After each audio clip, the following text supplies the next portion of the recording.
السلام علیکم ورحمۃ اللہ وبرکاتہ۔ اعوذ باللہ من الشیطان الرجیم، بسم اللہ الرحمن الرحیم۔ الہاکم التکاثر حتی زرتم المقابر، کلا سوف تعلمون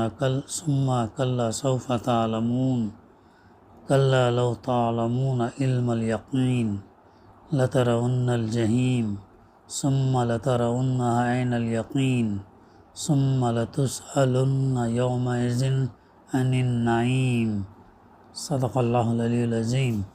رب اشرح لی صدری ویسر لی امری واحلل عقدۃ من لسانی یفقہوا قولی، رب زدنی علما۔ تم لوگوں کو زیادہ سے زیادہ اور ایک دوسرے سے بڑھ کر دنیا حاصل کرنے کی دھن نے غفلت میں ڈال رکھا ہے، یہاں تک کہ اسی فکر میں تم لبِ گور تک پہنچ جاتے ہو، یعنی قبر تک پہنچ جاتے ہو۔ کلا، ہرگز نہیں، ان قریب تم کو معلوم ہو جائے گا۔ پھر سن لو کہ ہرگز نہیں، ان قریب تم کو معلوم ہو جائے گا۔ ہرگز نہیں، اگر تم یقینی علم کی حیثیت سے اس روش کے انجام کو جانتے ہوتے تو تمہارا یہ طرز عمل نہ ہوتا۔ تم دوزخ دیکھ کر رہو گے، پھر سن لو کہ تم بالکل یقین کے ساتھ اسے دیکھ لو گے، پھر ضرور اس روز تم سے ان نعمتوں کے بارے میں جواب طلبی کی جائے گی۔ سورہ التکاثر کی تفسیر کا سلسلہ الحمدللہ جاری ہے۔ گزشتہ ہمارے مطالعے میں 2 آیتوں کی تفسیر ہو چکی ہے، اور اس کے ساتھ ساتھ اس صورت کا زمان نزول اور موضوع پس منظر بھی ہمارے مطالعے میں آ چکا ہے۔ اللہ تعالیٰ نے یہاں پہ فرمایا کہ انسانوں کو زیادہ سے زیادہ اور ایک دوسرے سے بڑھ کر، یعنی اس میں مقابلہ ہے، مقابلہ مال کی بڑھوتری کے لیے، تقوی کی بڑھوتری کے لیے نہیں، بلکہ مال کی بڑھوتری کے لیے ایسی غفلت یہ ڈال رکھی ہے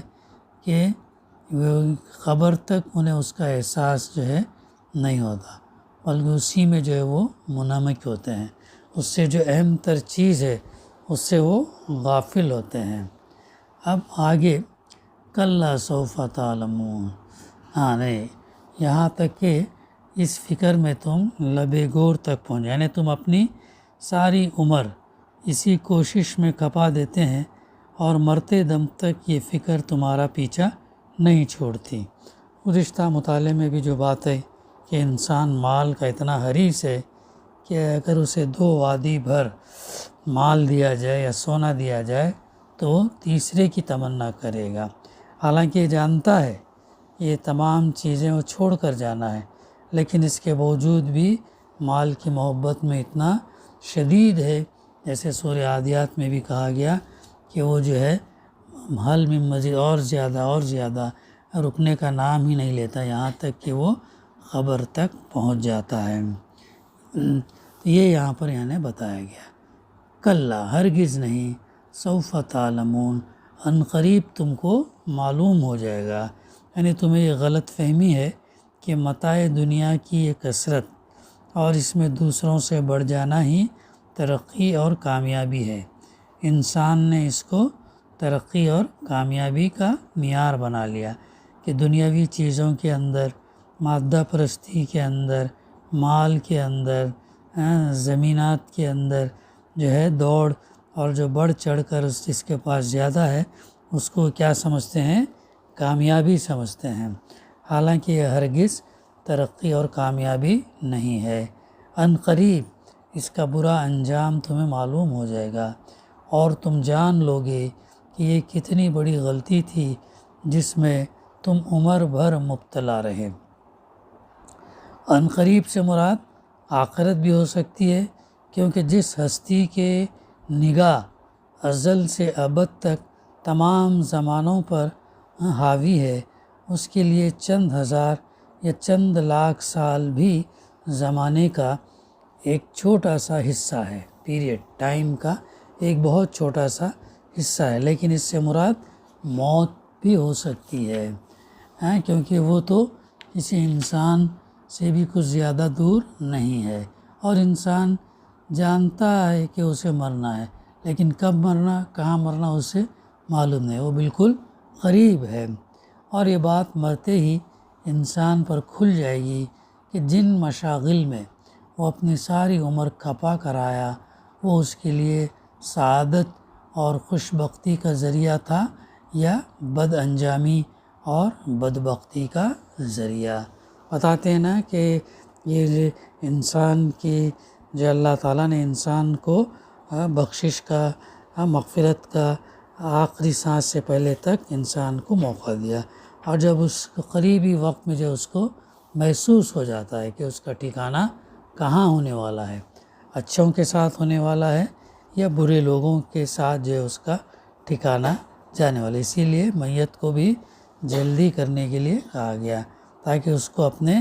انجام تک پہنچا دے۔ نیک میت ہے تو اس کو اس کے انجام سے جو اس کو جلدی پہنچا دے اس پر، اور بد ہے تو اس سے جو ہم چھٹکارا حاصل کریں۔ یہ اللہ کے رسول صلی اللہ علیہ وسلم نے اپنی حدیث میں فرمایا۔ تو عنقریب اللہ تعالیٰ فرمایا جلد ہی تم کو معلوم ہو جائے گا، لیکن دنیا کا اور اکثریت کا انسانوں کا حال یہ ہے کہ وہ ایسی زندگی گزارتے جیسے ان کو یہاں پر ہمیشہ رہنا ہے، ہمیشہ رہنا ہے سمجھ کر زندگی گزار، نہیں ایسا نہیں ہے، بلکہ ایک دن اس دنیا کو چھوڑ کر جانا ہے۔ انتقال کے معنی ہی ہوتے ہیں کہ منتقل ہونا، ایک مقام سے دوسرے مقام پر منتقل ہونا، یہ ہے وہ چیز۔ تو جو ہے لیکن یہ چیز ہم کو اسی لیے اللہ کے رسول صلی اللہ علیہ وسلم نے کیا فرمایا، موت کو کثرت سے یاد رکھو، موت اور لذتوں کو ختم کرنے والی چیز کیا ہے، موت ہے۔ ایک دفعہ اللہ کے رسول صلی اللہ علیہ وسلم نے دیکھا کہ کچھ لوگ جو ہے کھل کھلا کر قہقہا لگا کر ہنس رہے ہیں، تو آپ نے ان کو بتایا کہ اگر تم جانتے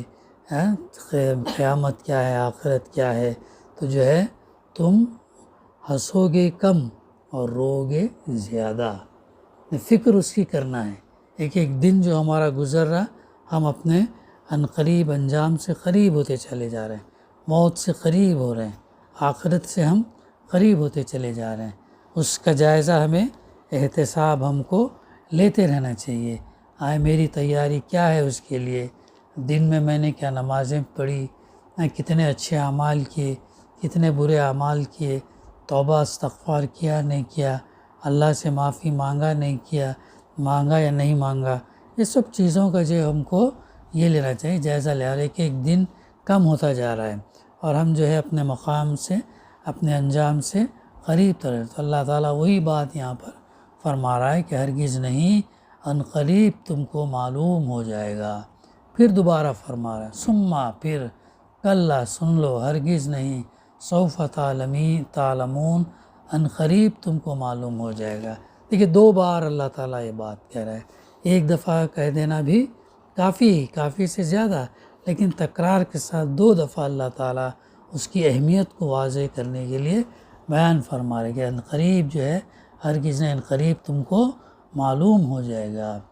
پھر کلا ہرگز نہیں، لو تعلمون علم الیقین، اگر تم یقینی علم کی حیثیت سے یعنی اس روش کے انجام کو جانتے ہوتے تو تمہارا جو ہے یہ طرز عمل نہ ہوتا، تاکہ جو تم غفلت کی زندگی گزار رہے، جو تم مال کے پیچھے پڑے ہوئے، مادہ پرستی کے پیچھے پڑے ہوئے، دنیا کے پیچھے پڑے ہوئے ہیں، تو یہ تمام چیزیں جو ہے اگر تم کو یقینی علم ہوتا کہ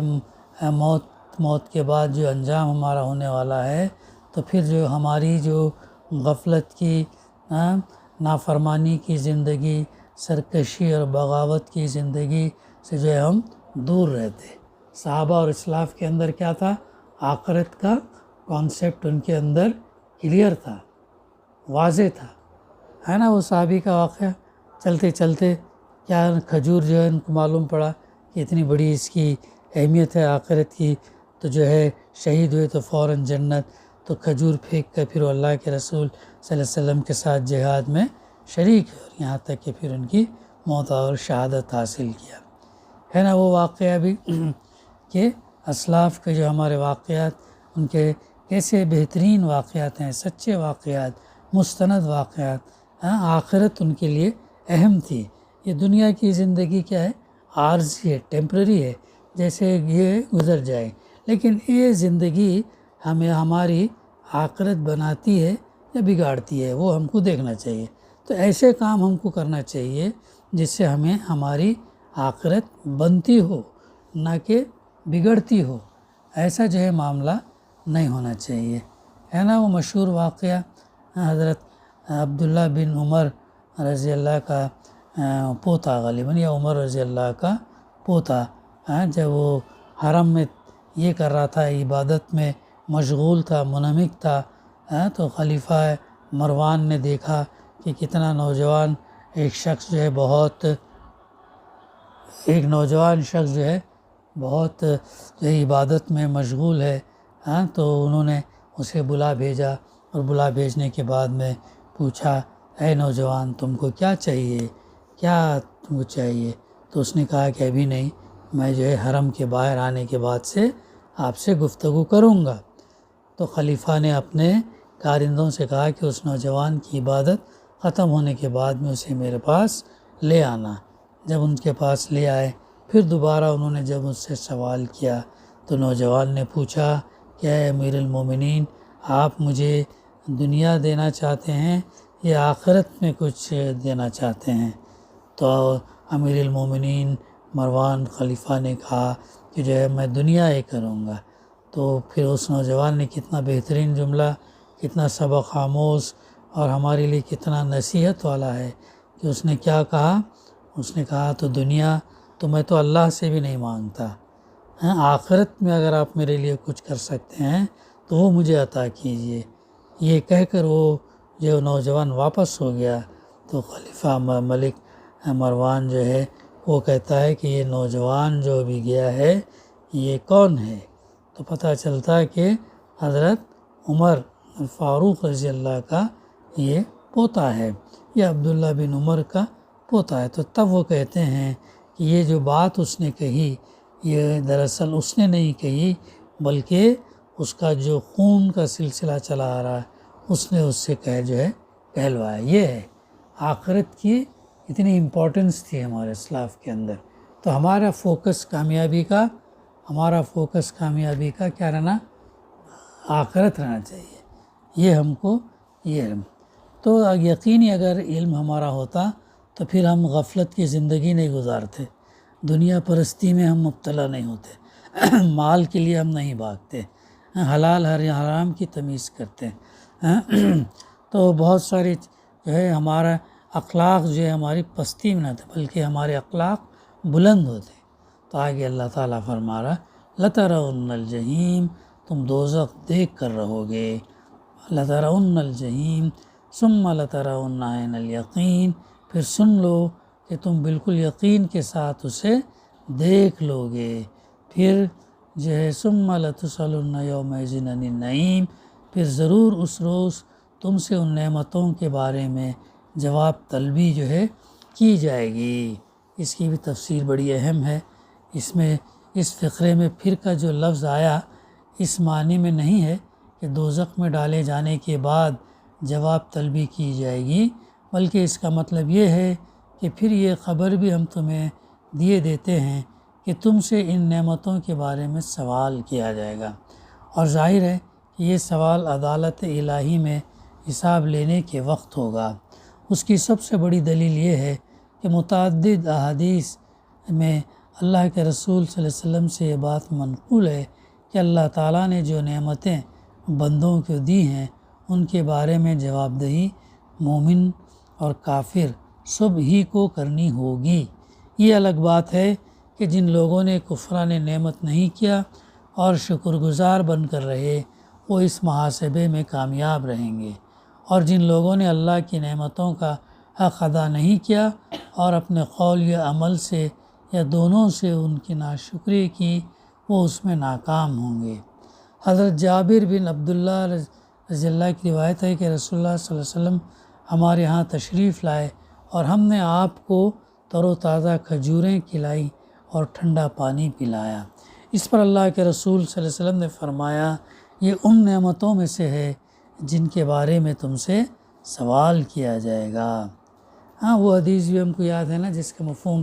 یہ آتا ہے بار بار ہمارے سامنے کہ ہر انسان سے اللہ سبحانہ و تعالیٰ کتنے سوال کرے گا؟ 5 سوال کرے گا، اور جب تک ان سوالوں کا جواب نہیں دیں گے اس وقت تک اس کے پیر وہاں سے ہٹیں گے نہیں۔ ہاں پہلا سوال یہ کہ عمر اپنی کہاں بتائی، اچھے کاموں میں یا برے کاموں میں؟ اگر اچھے کاموں میں گزارے ہوں گے تو جنت، پھر ہمارے اعمال ناموں کا پلڑا جو ہے بھاری ہوگا، اور برے اس میں کریں گے تو دوزخ۔ پھر اس کے بعد جوانی کا سوال ہوگا، تو جوانی تم نے کیسے بتائی، اچھے کاموں میں یا برے کاموں میں؟ جیسا عمل اس کا ہوگا ویسا اس کا انجام جو ہے ہوگا۔ پھر اس کے بعد مال کیسے کمایا، مال حلال ذریعوں سے کمایا یا حرام ذریعوں سے کمایا؟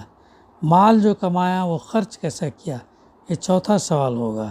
خرچ بھی جو ہم کو کرنا ہے اللہ کے بتائے ہوئے طریقے پر کرنا ہے، تو پھر وہ فی سبیل اللہ میں آتا اور اس کا اجر بھی ہم کو ملتا۔ تو جو کمایا مال حلال تم نے اسے خرچ کیسے ہے؟ تو حلال بھی خرچ اور جائز ہونا چاہیے، کیونکہ بنیادی طور پر ہم مال کے کسٹوڈین ہیں، اصل مالک تو اللہ ہے۔ جب تک ہم زندہ ہیں تو مال میرا ہے میرا ہے ہم کہتے ہیں، جیسے ہی وفات ہو گئی ویسے مال کی تقسیم ہو جاتی، شریعت نے جو اصول بنایا۔ اس سلسلے میں عبدالبر عصری صاحب کا ایک ویڈیو ہے سورہ نساء میں غالباً، تو وہ قانون وراثت میں بہترین طریقے سے انہیں اس کو سمجھایا۔ تو حضرت ابو ہریرہ کی رضی اللہ کی روایت ہے کہ رسول اللہ صلی اللہ علیہ وسلم نے حضرت ابو بکر اور حضرت عمر سے کہا کہ چلو ابو الحیتم تیہان انصاری کے ہاں چلے۔ چنانچہ ان کو لے کر آپ ابن تیہان کے نخلستان میں تشریف لے گئے۔ انہوں نے لا کر کھجوروں کا ایک خوشہ رکھ دیا۔ حضور صلی اللہ علیہ وسلم نے فرمایا تم خود کیوں نہیں کھجوریں توڑ لائے؟ انہوں نے عرض کیا میں چاہتا تھا کہ آپ حضرات خود چھانٹ چھانٹ کر کھجوریں تناول فرمائیں۔ چنانچہ انہوں نے کھجوریں کھائی اور ٹھنڈا پانی پیا۔ فارغ ہونے کے بعد اللہ کے رسول صلی اللہ علیہ وسلم نے فرمایا اس ذات کی قسم جس کے ہاتھ میں میری جان ہے، یہ ان نعمتوں میں سے ہے جن کے بارے میں تمہیں قیامت کے روز جواب دہی کرنی ہوگی۔ دیکھیں معمولی چیز ہے، زیادہ یہ نہیں، کھجور اور ٹھنڈا پانی ہے، یعنی جو نعمت ہم استعمال کر رہے ہیں اس کا ہم کو اللہ کے ہاں جواب دینا ہے۔ یہ جواب دہی ہی ایسی چیز ہے جو انسان کو راہ راست پر رکھتی ہے، برائیوں سے بچاتی ہے، بھلائیوں کی ترغیب دلاتی ہے، جنت میں لے جاتی ہے اور جہنم سے بچاتی ہے۔ خوف خدا اور اللہ کے حضور ٹھہر کر ہمیں جواب دینا ہے، یہ ڈر انسان کے اندر جو ہے بہترین اخلاق پیدا کرتا۔ تو آپ صلی اللہ علیہ وسلم نے پھر فرمایا کہ یہ ٹھنڈا سایہ، یہ ٹھنڈی کھجوریں، یہ ٹھنڈا پانی، اس قصے کے مختلف طریقوں سے جو ہے اس میں روایتیں نقل کی گئی ہیں، جن میں سے بعض میں ان انصاری بزرگ کا نام لیا گیا اور بعض میں صرف انصار میں سے ایک شخص کہا گیا ہے۔ اس قصے کو مختلف طریقوں سے متعدد تفصیلات کے ساتھ ابن ابی حاتم نے حضرت عمر سے اور امام احمد نے ابو اسیب اور رسول اللہ صلی اللہ علیہ وسلم کے آزاد کردہ غلام سے نقل کیا ہے۔ ابن حیان اور ابن مرویہ نے حضرت عبداللہ بن عباس سے ایک روایت نقل کی ہے جس سے معلوم ہوتا ہے کہ قریب اسی طرح کا واقعہ حضرت ابو ایوب انصاری کے ہاں پیش آیا تھا۔ ان احادیث سے یہ بات واضح ہو جاتی ہے کہ سوال صرف کفار ہی سے نہیں بلکہ مومنین صالحین سے بھی ہوگا۔ رہیں اللہ کی وہ نعمتیں جو اس نے انسان کو عطا کی ہیں تو وہ لامحدود ہیں، انفائنائٹ ہیں، گننا چاہے تو گن نہیں سکتے، ان کا کوئی شمار نہیں کیا جاتا، بلکہ بہت سی نعمتیں تو ایسی ہیں کہ انسان کو ان کی خبر بھی نہیں ہے۔ قرآن مجید میں فرمایا گیا کہ وَإِن تَعُدُّوا نِعْمَتَ اللَّهِ لَا تُحْصُوهَا، اگر تم اللہ کی نعمتوں کو گنو تو تم ان کا پورا شمار نہیں کر سکتے۔ سورہ ابراہیم آیت نمبر 34۔ اور ان نعمتوں میں سے بے حد اور حساب نعمتیں تو وہ ہیں جو اللہ تعالیٰ نے براہ راست انسان کو عطا کی ہیں، اور بکثرت نعمتیں وہ ہیں جو انسان کو اس کے اپنے کسب یعنی کمائی کے ذریعے سے دی جاتی ہیں۔ انسان کے کسب سے حاصل ہونے والی نعمتوں کے متعلق اس کا جواب دہی کرنی پڑے گی کہ اس نے ان کو کن طریقوں سے حاصل کیا اور کن راستوں میں خرچ کیا۔ اللہ تعالیٰ کی براہ راست عطا کردہ نعمتوں کے بارے میں اسے حساب دینا ہوگا کہ ان کو اس نے کس طرح استعمال کیا، اور مجموعی طور پر تمام نعمتوں کے متعلق اس کو بتانا پڑے گا کہ آیا اس نے اس امر کا اعتراف کیا تھا کہ یہ نعمتیں اللہ کی عطا کردہ ہیں، اور ان پر جو ہے دل زبان اور عمل سے اس کا شکر ادا کیا تھا، یا یہ سمجھا تھا کہ یہ سب کچھ اسے اتفاقاً مل گیا ہے، یہ خیال کیا تھا کہ بہت سے خدا ان کے عطا کرنے والے ہیں، یا یہ عقیدہ رکھتا تھا کہ وہیں تو رکھتا تھا کہ ہیں تو خدا ہی کی نعمتیں، مگر ان کے عطا کرنے میں بہت سی دوسری ہستیوں کا بھی دخل ہے، اور اس بنا پر انہیں معبود ٹھہرا لیا تھا، اور انہی کے شکریہ جو یہ لوگ ادا کرتے تھے۔ تو یہ سب چیزیں ہیں جو انسان کو جو ہے غور کرنے کی ضرورت ہے۔ اسی کے ساتھ سورہ تکویر کی تفسیر کا سلسلہ الحمدللہ ختم ہوا چاہتا ہے۔ اللہ تعالیٰ ہمیں خیر عافیت میں رکھے، امان میں رکھے، سکون میں رکھے، اور آخرت کے دن عزت سے رکھے، ذلیل نہ کرے۔ ربنا تقبل منا انک انت السمیع العلیم وتب علینا انک انت التواب الرحیم۔ صلی اللہ تعالیٰ علی خیر خلقہ وعلی